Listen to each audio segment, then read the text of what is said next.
Well, that's no better a solution than any of the others, is it?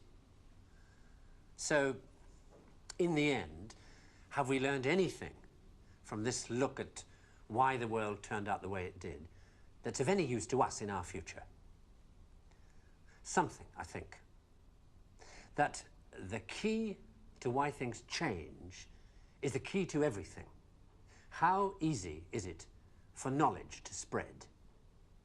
And that in the past, the people who made change happen were the people who had that knowledge, whether they were craftsmen or kings.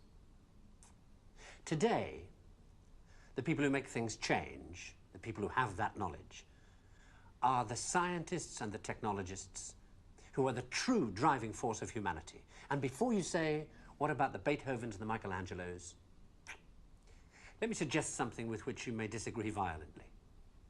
That at best, the products of human emotion, art, philosophy, politics, music, literature, are interpretations of the world that tell you more about the guy who's talking than about the world he's talking about.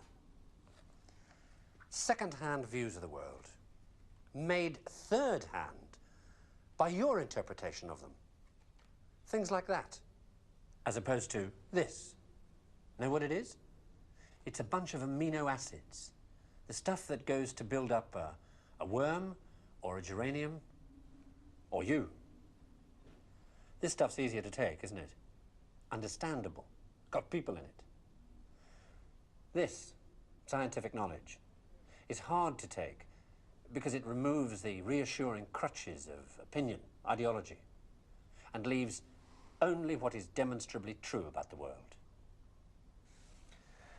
And the reason why so many people may be thinking about throwing away those crutches is because, thanks to science and technology, they have begun to know that they don't know so much, and that if they are to have more say in what happens to their lives, more freedom to develop their abilities to the full, they have to be helped towards that knowledge that they know exists and that they don't possess. And by help towards that knowledge, I don't mean give everybody a computer and say, help yourself. Where would you even start? No, I mean trying to find ways to translate the knowledge, to teach us to ask the right questions. See, we're on the edge of a revolution in communications technology that is going to make that more possible than ever before.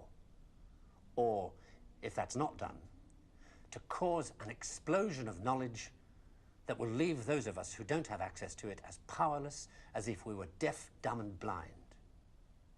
And I don't think most people want that. So what do we do about it? I don't know.